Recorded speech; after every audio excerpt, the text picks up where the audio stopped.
Magandang umaga po mga bayang karerista. Araw na naman ng Sabado, November 4, 2023. Magbibigay na po tayo ng tip, giya at impormasyon para sa araw na to. Tara!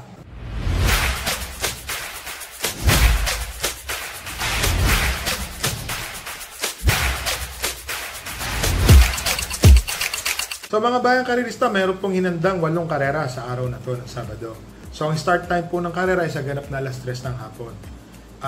Race number 1 po, maiden. 1,400 meters, 6 entries. Dito po sa race number 1, mga bayang karerista, Victorious Angel ang napipili ko pong pampremera. Ito po kasing si Victorious Angel, maganda po yung tinakbo nung nakaraan.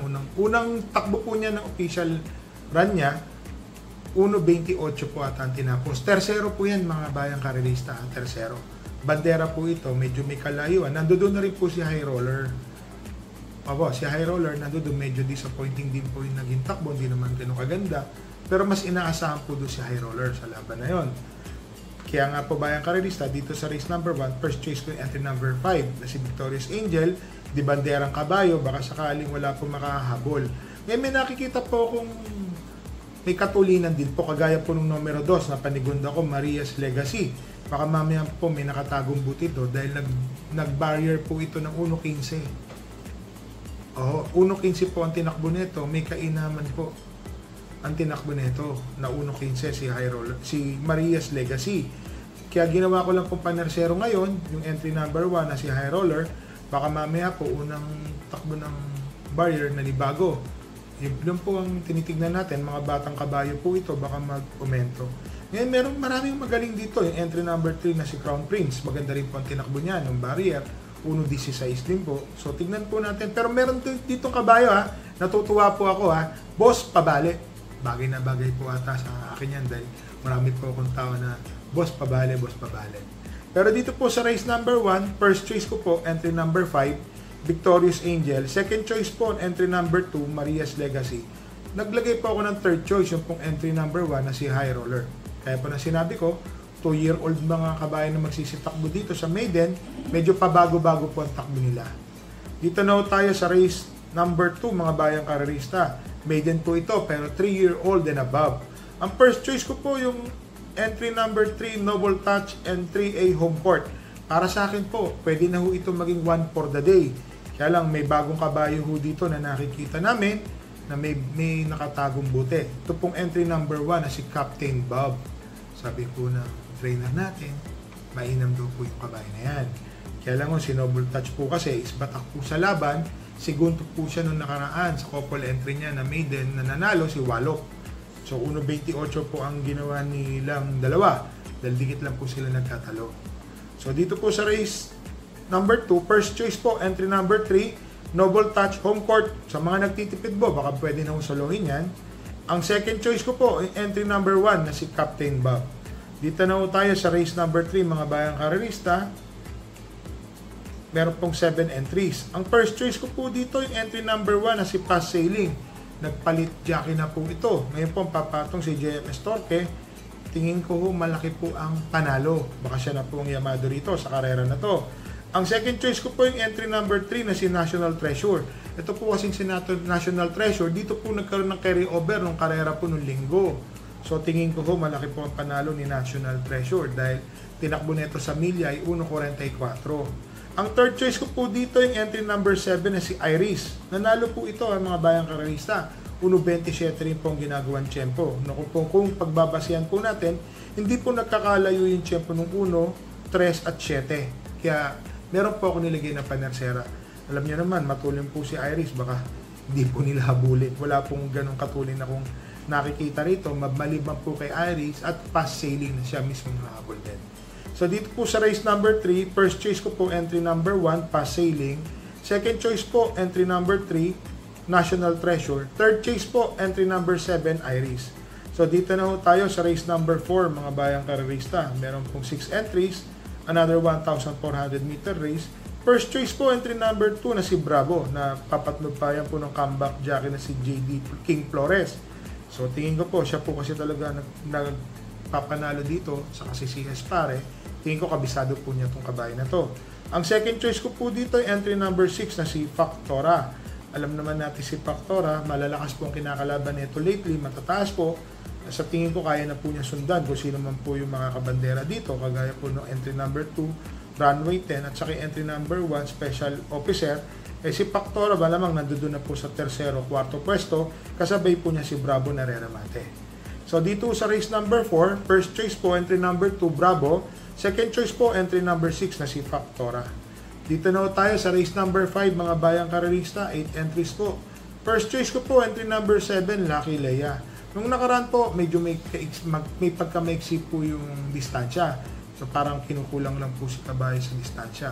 Pero tingin ko ho ngayon sa 1,400 meters po, baka gawin po niya yung ginagawa niyang tempo na 1.25 hanggang 1.26. Pag ginawa po niya yun, lamang na po siya dito sa karera na to. Ang second choice ko po dito yung entry number 5 na si Baba Boom. Alam naman natin si Baba Boom. At the end of the day, 1.25 po ang ginatagong tempo niya sa katawan. Matuling kabayo po yan, mga bayang karista, may katulinan po yan. Si Baba Boom, kaya tingin ko po, isa po yan sa makakalaban. Or baka yan po ang maging yamado dito sa karera. Meron po akong pandihado, napansin ko po, ito pong High Society. Dating tumatakbo to ng maiden, nag-1.26 po itong kabayo na to. Maiden po yun ha, nanalo po ito ng 1.26, marami. So alam niyo naman, nagre-review din tayo, nakikita natin at sa tatanong pa sa trainer natin, mainam daw po at magandang kinikilos ni High Society. So dito po sa race number 5, first choice po entry number 7, Lucky Leia. Second choice po entry number 5, Baba Boom. Third choice po entry number 8, High Society. Dito na tayo sa race number 6 mga bayang karerista. Ito po, rematch po ito between I Love Mati and Speak Easy. Pero ang first choice po natin si I Love Mati na tingin ko po baka maulit po niya yung ginawa niyang panalo ng mga nakaraan po. Kasi alam naman natin si I Love Mati talaga. Mainam po yan dati na kabayo. Ang second choice ko po si Speak Easy. Kaya lang mo nagkakaroon ng problema lately sa starting gate. Nagpapaiwan po si Speak Easy. Ngayon po binalik po kay King Flores yung comeback jockey po. Tingin ko baka maganda pong ikilos ni Speak Easy dahil sa bagong hinete po na to. So ulitin ko lang po. Sa race number 6, first choice po entry number 6, I Love Mati. Second choice po entry number 5, Speak Easy. Dito na tayo sa race number 7, mga bayang karerista. Yamado po kasi nung nakaraan to, yung pampremera ko, entry number 1 na si iShot. Medyo natabunan, 14 sila. Ngayon po, 7 lang ang tatakbo. Tingin ko kayang-kaya na ho nito makadaan o makaremate. Wala na pong di na siya matatakpan mga bayang karerista. So first choice ko po entry number 1 iShot. Yun nga lang po numero ang kalaban. Medyo atras iikot pa yan numero. First choice ko po entry number 1 iShot. Tingin ko po mananalo na po ito. Meron po itong 1.28, 1.27 medya hanggang 1.28 sa katawan. Tingin ko ang gagawa ng 1.27 medya rito lamang na po. Ang second choice ko po entry number 3 Destiny. Ito po kasing si Destiny, meron din po itong 1.27.6 na ginawa po sa tempo niya. So kaya siya po ang second choice ko. Yun nga lang medyo may katagalan na rin po, mga 2 to 3 weeks ago yung tempo niya na yun. Pero tingin ko, ito ang makakalaban ni iShot, si Destiny. So dito po sa race number 7, first choice po entry number 1 iShot. Second choice po entry number 3 Destiny. So dito na tayo sa last race po mga bayang karerista. Ang dami, 11 entries po. Remind ko lang pala, lahat pala ng karera ngayon is 1,400 meters. Ang first choice ko po dito sa race number 8, entry number 3 na si Melania. Ito po kasing si Melania, alam naman natin parating labas, namemetahan lang po. Minsan mananalo, matik manalo, nametahan po siya ni Guerrero Warriors. Pero sa tingin ko po ngayon po, maganda po ang papakita ni Melania dahil siya rin po ang matulin dito. Wala na po nakikitang iba Ang second choice ko po dito yung entry number 2 na si Grand Monarch. Galing po sa Segundo nung nakaraan. 1.42 po ang milya. Kung i-convert po natin yan, naglalaro po ng 1.27, 1.26 po. So magandang laban po itong kay Grand Monarch, Melania. Ang third choice ko po, yung entry number 6, si kahit Bisyo Magserbisyo. Alam naman natin itong kabayo na to. Oo, mainam na kabayo po ito. Pagka gusto, magnanalo at mananalo po.